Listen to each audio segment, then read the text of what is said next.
అమరావతిలో శాసనసభ సమావేశాలు ప్రారంభమైన రోజు నుంచి కూడా వైఎస్ఆర్ కాంగ్రెస్ పార్టీ శాసనసభ్యురాలు, రాష్ట్రంలో అత్యంత ప్రజాదరణ కలిగినటువంటి శాసనసభ్యురాలైనటువంటి రోజా గారి పైన సస్పెన్షన్ని మరో సంవత్సరం పాటు కొనసాగించబోతున్నారనేటువంటి చర్చ విస్తృతంగా జరిగింది. మొన్ననే శాసనసభలో కూడా ప్రివిలేజెస్ కమిటీ 62 పేజీల రిపోర్టును కూడా సభ ముందు పెట్టడం జరిగింది. అయితే ఈ కమిటీ రోజా గారిని మరో ఏడాది పాటు సస్పెండ్ చేయాలని రికమెండ్ చేయడం అనేటువంటిది అత్యంత దురదృష్టకరమైనటువంటి విషయం. ఇది ప్రివిలేజ్ కమిటీ గౌరవాన్ని పెంచడానికి ఏమాత్రం కూడా తోడ్పడదు. ఇలాంటి రికమెండేషన్స్ కక్ష సాధింపు లేకపోతే రాజకీయ వ్యతిరేకతతో చేసినటువంటి రికమెండేషన్గా ఈరోజు భావిస్తూ ఉన్నారు. దాదాపు సంవత్సరం 4 నెలలు పూర్తి అయిన తర్వాత ఇప్పుడు ఆమె సస్పెన్షన్ కాలం కూడా పూర్తయిన తర్వాత మరోసారి సంవత్సరం పాటు సస్పెన్షన్ని పొడిగించాలనేటువంటి రికమెండేషన్ ఇంత ఆలస్యంగా రావడం అనేటువంటిది చాలా దురుద్దేశపూరితమైనటువంటిది. మరి ముఖ్యంగా కాల్ మనీ ర్యాకెట్ సంబంధించి సభలో చర్చ రాబోతున్నటువంటి సందర్భంలో ఆ రోజు మా మహిళా శాసనసభ్యురాలు రోజా గారే ప్రధానమైనటువంటి స్పీకర్గా ఉండబోతున్నారు. కాల్ మనీ విషయంలో ప్రభుత్వానికి చాలా చెడ్డ పేరు రావడం జరిగింది. ముఖ్యంగా కాల్ మనీ పేరు పైన మహిళలపై జరిగినటువంటి అరాచకాలు, అకృత్యాలు ఈ రాష్ట్ర ప్రజలు ఆశ్చర్యపోయేలా ఉన్నాయి. దారుణమైనటువంటి వాస్తవాలు సభ ముందు రాబోతూ ఉన్నాయి. కాల్ మనీ విషయంలో అధికార తెలుగుదేశం పార్టీకి సంబంధించినటువంటి శాసనసభ్యులు, శాసన మండలి సభ్యుల పేర్లు కూడా ఉన్నాయి. వాళ్ళకు సంబంధించినటువంటి అనేక కథనాలు పత్రికల్లో వచ్చాయి. ఇవన్నీ కూడా చర్చకు రాబోతున్నటువంటి సందర్భంలో ఒక మహిళా శాసనసభ్యురాలుగా రోజా పైన చర్య తీసుకోవడం అనేటువంటిది రాష్ట్ర ప్రజలందరూ కూడా ఇది చాలా అన్యాయం అనేటువంటి ఇది ఫీల్ కావడం జరిగింది. ఉద్దేశపూర్వకంగానే కాల్ మనీ ఉదంతం పైన చాలా ఎఫెక్టివ్గా ప్రజెంట్ చేయగలిగినటువంటి రోజా గారి గొంతు నొక్కాలనేటువంటి దాంతోనే ఈ దురదృష్టకరమైన నిర్ణయం తీసుకున్నారు. ఆ రోజు ఆమె ప్రవర్తన బాగలేదనేటువంటి పేరు పైన దేశ చరిత్రలోనే ఎక్కడా లేనటువంటి విధంగా 1 సంవత్సరం పాటు సస్పెండ్ చేయడం జరిగింది రోజా గారిని. ఎలాంటి విచారణ చేయకుండా కనీసం మహిళా శాసనసభ్యురాలు అనేటువంటి కనీస సానుభూతిని కూడా చూపకుండా ఆ రోజు సస్పెండ్ చేయడం జరిగింది. దానిపైన రాష్ట్ర ప్రజల్లో కూడా తీవ్రమైన వ్యతిరేకత వచ్చింది. మరి 3 రోజుల తర్వాత అనిత గారి చేత మరో కంప్లైంట్ చేయించి 0 అవర్లో రైట్ చేసి దాన్ని ప్రివిలేజ్ కమిటీకి పంపి ఈరోజు రోజా గారిని సస్పెన్షన్ని అదేవిధంగా రోజా గారి పైన కక్షపూరితంగా వ్యవహరించడానికి నిర్ణయం తీసుకున్నారు. ఇప్పటికి కూడా మేము ఈ రాష్ట్ర ప్రభుత్వానికి విజ్ఞప్తి చేసేది, ముఖ్యంగా ముఖ్యమంత్రి గారికి ఈ నిర్ణయం రాజకీయ కక్షతో కూడుకున్నటువంటిదిగా ఉంటుంది. అంతేకాకుండా చిత్తూరు జిల్లాకు సంబంధించి ముఖ్యమంత్రి గారి సొంత జిల్లాకు సంబంధించినటువంటి ఒక మహిళా శాసన సభ్యురాలి పట్ల ఈరోజు కక్షతో తీసుకున్నట్టుగా ఈ నిర్ణయం తప్పకుండా ప్రజలు భావిస్తారు. అంతేకాకుండా ఈరోజు రోజా గారు ప్రారంభం నుంచి కూడా ప్రజా వ్యతిరేక విధానాల పట్ల చాలా సమర్థవంతంగా ప్రజల్లో కానీ శాసనసభలో కానీ శాసనసభ బయట కానీ ఆమె పోరాడుతూ ఉన్నారు. ముఖ్యంగా మహిళా సమస్యలపైన ఒక రాజీ లేని పోరాటాన్ని రోజా గారు చేస్తూ ఉన్నారు. ఈరోజు ఆమెను ఎదుర్కోలేక పిరికి పందల్లాగా మరో సంవత్సరం పాటు సస్పెండ్ చేయడం అనేటువంటిది ఆలోచిస్తూ ఉన్నారు. దీన్ని విరమించుకోమని చెప్పి మేము విజ్ఞప్తి చేస్తూ ఉన్నాం. కొత్త శాసనసభలో సమావేశం అవుతా ఉన్నాం. దేశంలోనే ఎక్కడ లేనటువంటి విధంగా ఒక అసాధారణమైనటువంటి అన్యాయమైనటువంటి అప్రజాస్వామికమైనటువంటి నిర్ణయాన్ని తీసుకోవడం మన గౌరవాన్ని ఏమాత్రం కూడా పెంచదనేటువంటిది కూడా విజ్ఞప్తి చేస్తూ ఉన్నాం. ఎందుకంటే సుప్రీంకోర్టు కూడా డైరెక్ట్ చేసింది 6 నెలలకు మించి శాసనసభ్యురాలో చనిపోతే కూడా ఖాళీగా ఉంచరు. ఎందుకంటే ఆ అసెంబ్లీ పరిధిలో ఉన్నటువంటి ప్రజలు తమకు ఒక ప్రతినిధి లేకుండా ఉండడం అప్రజాస్వామికం, సరైనది కాదనేటువంటి దాంతోనే 6 నెలల లోపుగా ఎలక్షన్ పెట్టడం అనేటువంటిది కూడా జరుగుతూ ఉంది. ఈరోజు సుప్రీంకోర్టు కూడా అలాంటి ఉద్దేశంతోనే ఈరోజు మధ్యంతరంగా ఉత్తర్వులు ఇచ్చి ఆ రోజు స్పీకర్ గారి దగ్గరికి వెళ్ళి ఈ యొక్క లెటర్ ఇవ్వండి అని చెప్పి కూడా చెప్పడం జరిగింది. ఆమె విచారాన్ని వ్యక్తం చేస్తూ కూడా ఈరోజు సుప్రీంకోర్టులో అదేవిధంగా శాసనసభ స్పీకర్కి అందరికి కూడా ఇవ్వడం జరిగింది. కానీ ఈరోజు ప్రివిలేజెస్ కమిటీ ఏం చెప్తోందంటే ఆమె విచారం వ్యక్తం చేసింది కానీ మనస్ఫూర్తిగా వ్యక్తం చేయలేదని చెప్పి చెప్తా ఉన్నారు. మరి ఇది ఇంతకంటే అన్యాయమైనటువంటిది ఏమైనా ఉందా అని చెప్పి నేను అడుగుతా ఉన్నా. మనస్ఫూర్తిగా చెప్పలేదని మీరు ఎలా నిర్ణయానికి వస్తారని చెప్పి నేను అడుగుతా ఉన్నా. రాతపూర్వకంగా విచారం వ్యక్తం చేస్తూ అదే సందర్భంలో ఆమె స్పష్టంగా ఒకవేళ అనిత గారిని నా వ్యాఖ్యలు బాధించి ఉంటే నేను విచారం వ్యక్తం చేస్తున్నా అనేటువంటి విషయాన్ని కూడా చెప్పడం జరిగింది. ఈరోజు ఆమె స్పష్టంగా చెప్తా ఉంది. ఈరోజు వీడియో ఫుటేజ్కి సంబంధించి కూడా మరి శాసనసభలో జరిగినటువంటి విషయాలు స్పీకర్కి సంబంధం లేకుండా సోషల్ మీడియాలో వచ్చాయి.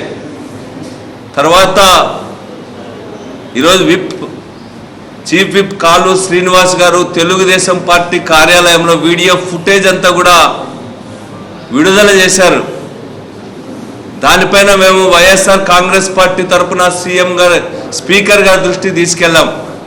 స్పీకర్ గారు ఈ వీడియోలు బయటికి రావడం పైన నేను ఎలాంటి అనుమతి ఇవ్వాలా, నాకు సంబంధం లేకుండా జరిగిందని దానిపైన విచారణ కూడా వేయడం జరిగింది. ఈరోజు వీళ్ళు ప్రదర్శిస్తున్నటువంటి వీడియోస్ అన్నీ కూడా ఈరోజు పూర్తి మార్ఫ్డ్ వీడియోస్ అవన్నీ కూడా.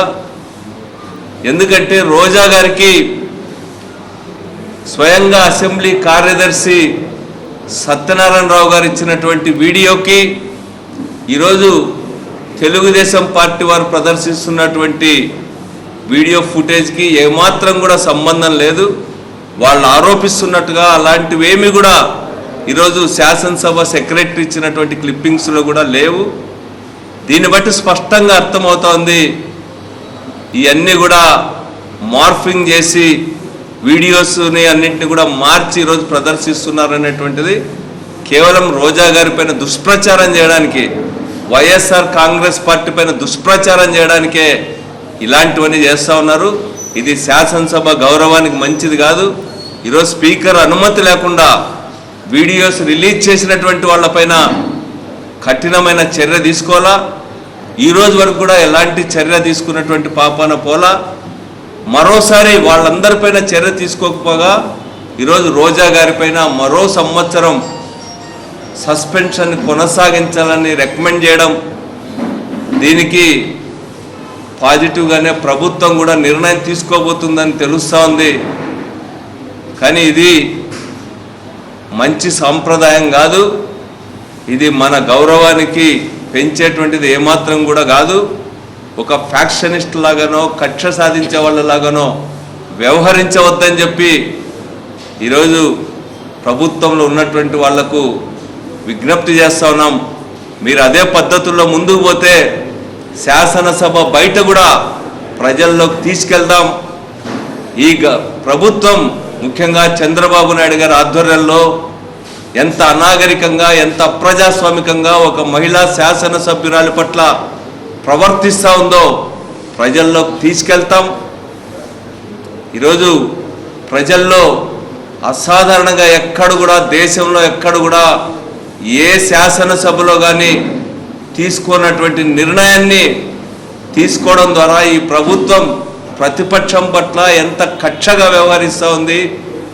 అదేవిధంగా ప్రజలకిచ్చిన హామీలను నెరవేర్చడంలో ఘోరంగా విఫలమైనటువంటి ఈ ప్రభుత్వానికి వ్యతిరేకంగా సమర్థవంతంగా నిర్మాణాత్మకంగా పోరాటం చేస్తున్నటువంటి వైఎస్ఆర్ కాంగ్రెస్ పార్టీ పట్ల, అందులో కూడా ప్రధానంగా ప్రజా సమస్యలను అసెంబ్లీలో లేవనెత్తే రోజా లాంటి వారిపైన ఎంత కక్షగా వ్యవహరిస్తుందనేటువంటి దాన్ని కూడా ప్రజల్లోకి తీసుకెళ్తామని చెప్పి హెచ్చరిక చేస్తూ ఉన్నాం.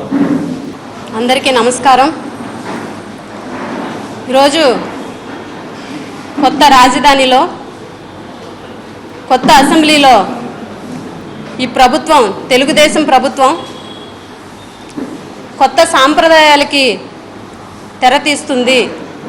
ప్రజా సమస్యలపై పోరాడడానికి కానీ ప్రజా సమస్యలపై మాట్లాడడానికి కానీ ప్రతిపక్షానికి ఎక్కువ అవకాశం ఇస్తుందని చెప్పేసి మేము భావించడం జరిగింది. అయితే ఈరోజు ప్రజా సమస్యల మీద పోరాడుతున్నటువంటి ప్రతిపక్ష నాయకులు జగన్మోహన్ రెడ్డి గారిని ఏ రకంగా వ్యక్తిగత విమర్శలు చేస్తూ ఏ రకంగా అడ్డుకుంటుందో కూడా మీరందరూ గమనించే ఉంటారు. ఈరోజు ఇంత సీరియస్గా అసెంబ్లీ సమావేశాలు జరుగుతున్నటువంటి నేపథ్యంలో కొత్తగా ప్రివిలేజ్ కమిటీ రోజా గారి మీద మరొక ఏడాది పాటు సస్పెన్షన్ని కొనసాగించాలని చెప్పేసి సిఫార్సు చేయడం అన్నది నిజంగా చాలా దారుణం. ఎందుకనంటే ఒక చేయని తప్పుకి 14 నెలల పాటు రోజా గారు శిక్ష అనుభవించడం జరిగింది.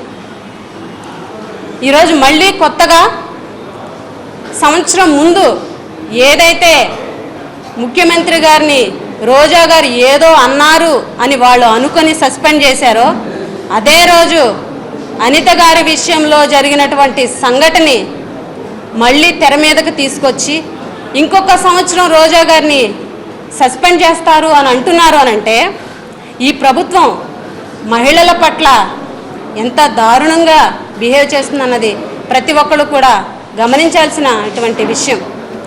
ఈరోజు రోజా గారిని 1 year సస్పెండ్ చేస్తున్నామని చెప్తున్నారే, రోజా గారు చేసినటువంటి తప్పు ఏంటి? ఈరోజు రాష్ట్రంలో మీ ప్రభుత్వ హయాంలో ఎంఆర్ఓ వనజాక్షిపై చింతమనేని ప్రభాకర్ అంటే తెలుగుదేశం పార్టీ ఎమ్మెల్యే గారు ఎంత విచక్షణారహితంగా ఆమెను వేధించినటువంటి తీరును ఖండించినందుక, అలాగే ర్యాగింగ్ భూతానికి బలైపోయినటువంటి రిషితేశ్వరి కుటుంబానికి అండగా నిలిచినందుక, లేకపోతే రాజధాని నడి బొడ్డులో మహిళల మీద కాల్మనీ సెక్స్ రాకెట్ విషయంలో మహిళల మీద జరిగినటువంటి దారుణాల గురించి ప్రశ్నించారని, ఆ రోజు సభలో అసెంబ్లీ సాక్షిగా ప్రభుత్వాన్ని నిలదీస్తారని మీరు కక్షపూరితంగా రోజా గారిని సస్పెండ్ చేయడం జరిగింది. అదే రకంగా నిన్నగాక మొన్న పయ్యావుల కేశవ వర్గం ఏ రకంగా నడి రోడ్డు మీద మహిళ మీద దౌర్జన్యం చేశారో దానిని కూడా రోజా గారు నిలదీసినందుక, లేకపోతే ప్రశాంత వాతావరణం ఉన్నటువంటి వైజాగ్లో బీచ్ ఫెస్టివల్ తీసుకొచ్చి బికినీల షో మీరు నిర్వహిస్తానని చెబితే దాన్ని అడ్డుకున్నందుక రోజా గారి మీద ఈరోజు మళ్ళీ కక్షపూరితంగా ఇంకొక 1 year సస్పెండ్ చేస్తామని మీరు చెప్తున్నారు. ఈరోజు హత్య చేసినటువంటి కూనీ కోరుకు కూడా ఒక్కసారి శిక్ష వేస్తారు. ఉరి శిక్ష వేసిన వాళ్ళకు కూడా చివరి కోరిక ఏంటి అని అడుగుతారు. కానీ రోజా గారిని సస్పెండ్ చేసే ముందు కనీసం ఆవిడ వివరణ కూడా తీసుకోనటువంటి దౌర్భాగ్య ప్రభుత్వం ఈరోజు రాష్ట్రంలో ఉన్నందుకు ఒక మహిళగా సిగ్గుపడుతున్నాం. ఈరోజు రాష్ట్రంలో జరిగేటువంటి మహిళల మీద ప్రతి దౌర్జన్యం వెనుక టీడీపీ కార్యకర్తలు, టీడీపీ నాయకులు ఉన్నారన్న మాట వాస్తవం కాదా అని చెప్పేసి మిమ్మల్ని ప్రశ్నిస్తున్నాం. ఈరోజు ఒక మహిళ ఎమ్మెల్యేకి, రోజా గారిని శిక్షించడం కోసం ఒక ముఖ్యమంత్రి, ఒక రోజా గారికి, ఒక మహిళా ఎమ్మెల్యేకి ఇంతగా భయపడతారని చెప్పేసి కొత్త మహిళా ఎమ్మెల్యేలమైనటువంటి మేము నిజంగా భావించలేదు. ఎందుకు రోజా గారంటే మీకు అంత భయం? ఈరోజు జగన్మోహన్ రెడ్డి గారిని నిజంగా సస్పెండ్ చేసే అవకాశం లేదు, కానీ మిమ్మల్ని ఈరోజు ముఖ్యమంత్రిగా మిమ్మల్ని ప్రశ్నిస్తున్నందుకు జగన్మోహన్ రెడ్డి గారిని కూడా సస్పెండ్ చేసే అవకాశం ఉంటే ఖచ్చితంగా సస్పెండ్ చేసేవారే. ఈరోజు ఒక మహిళగా మహిళా సమస్యల మీద ఆవిడ పోరాడడం తప్ప, ఒక మహిళని కూడా చూడకుండా ఇంత నీచరి రాజకీయాలు చేస్తున్నటువంటి ఈ ప్రభుత్వాన్ని ఏమనాలి? ఒక సంవత్సరం క్రితం జరిగినటువంటి, అంటే ఈ సస్పెన్షన్ కాలానికి ముందు జరిగినటువంటి సంఘటనని, అది కూడా జరగని సంఘటనని జరిగినట్టుగా చిత్రీకరించి ప్రభుత్వ వైపు చీఫ్ విప్ కాలువ శ్రీనివాసులు గారు వీడియోస్ని రిలీజ్ చేసి తర్వాత స్వయంగా మహిళా ఎమ్మెల్యేలు అందరం కూడా సెక్రటరీ గారి దగ్గరికి వెళ్ళి అసలు ఏం జరిగిందో, ఆ వీడియోలు ఎందుకు బయటకు వచ్చాయని మేము అడిగితే స్పీకర్ గారు కానీ సెక్రటరీ గారు కానీ మాకు తెలియదు అని చెప్పారు అని అంటే ఖచ్చితంగా రోజా గారిని రాజకీయంగా సమాధి చేయాలి అన్న ఉద్దేశంతో ఈ చర్యకు పాల్పడ్డారు అనటంలో ఎటువంటి సందేహం లేదని చెప్పేసి మేము భావిస్తున్నాం. ఈరోజు అనిత గారు దళిత సమస్యల మీద ఏ రోజు మాట్లాడినటువంటి ఒక దళిత ఎమ్మెల్యే, నేను దళితురాలను కాబట్టి రోజా గారు ఈ రకంగా నన్ను అనడం జరిగింది అని చెప్పినటువంటి అనిత గారు ఈరోజు దళితుల్ని అవమానించడం లేదా అని మేము అడుగుతున్నాం. ఏ రోజైనా దళిత సమస్యల మీద కానీ దళితుల గురించి కానీ పోరాడినటువంటి పరిస్థితి ఉందా అని మేము అడుగుతున్నాం. ఈరోజు మీ ముఖ్యమంత్రి గారు ఎస్సీలుగా ఎవరు పుట్టాలనుకుంటారు అని చెప్పినటువంటి సందర్భం, అలాగే కుతూహలమ్మ గారిని కంటతడి పెట్టినటువంటి చరిత్ర మీ తెలుగుదేశం వాళ్ళది. అటువంటి దళితుల్ని అవమానించినటువంటి పార్టీలో ఉన్నది మీరు. ఈరోజు వైజాగ్లో బీచ్ ఫెస్టివల్, బికినీ ఫెస్టివల్ తీసుకొస్తానంటే తప్పేంటి అన్నటువంటి ఏకైక మహిళా ఎమ్మెల్యే మీరు. అదే రకంగా బాలకృష్ణ గారు మహిళలను అవమానించినటువంటి తీరు ప్రతి ఒక్కరు చూశారు. అటువంటి సంఘటన కూడా అందులో తప్పేమి ఉంది అని వెనకేసుకొచ్చినటువంటి మహిళా ఎమ్మెల్యే మీరు ఈరోజు రోజా గారిని రోజా గారు జపం చేస్తూ ఈరోజు మీరు హైలైట్ అవడం కోసం, మీ పబ్లిసిటీ కోసం ఈరోజు రోజా గారిని ఈ రకంగా ఇరికించడం అన్నది ఎంతవరకు కరెక్ట్ అని చెప్పేసి మేము అడుగుతున్నాం. ఈరోజు ప్రివిలేజ్ కమిటీ అని అన్నది ఓన్లీ అధికార పక్షం వాళ్ళకేనా అని మేము అడుగుతున్నాం. ఈరోజు మేము కూడా 25 కంప్లైంట్స్ ఇవ్వడం జరిగింది. ఒక్క దాని మీద కూడా ఈరోజు విచారణ జరపలేదు అని అంటే కేవలం ప్రతిపక్ష ఎమ్మెల్యే అయినటువంటి రోజా గారిని కక్షపూరితంగా ఇరికించారనటంలో ఎటువంటి సందేహం లేదు. మేము ఒక్కటే డిమాండ్ చేస్తున్నాం ప్రతిపక్ష పార్టీ తరపున, ఏదైతే రోజా గారిని సస్పెండ్ చేస్తున్నామని మీరు అంటున్నారో ఆ చర్యలను వెనక్కి తీసుకోకపోతే ఎటువంటి పరిణామాలు ఎదురవుతాయన్నదో మీరు ఊహించలేనటువంటి పరిస్థితులు ఉంటాయి. చరిత్రలు పురాణాలు ఈరోజు చెప్తున్నాయి, ఒక మహిళని బాధ పెట్టిన, ఒక మహిళకు అన్యాయం చేసిన పుట్టగతులు లేనటువంటి చరిత్రలు మన దేశంలో ఉన్నాయి. ఖచ్చితంగా రాబోయే కాలంలో మహిళలే మీకు బుద్ధి చెప్తారని చెప్పేసి ఈ సందర్భంగా మీకు తెలియజేసుకుంటున్నాను.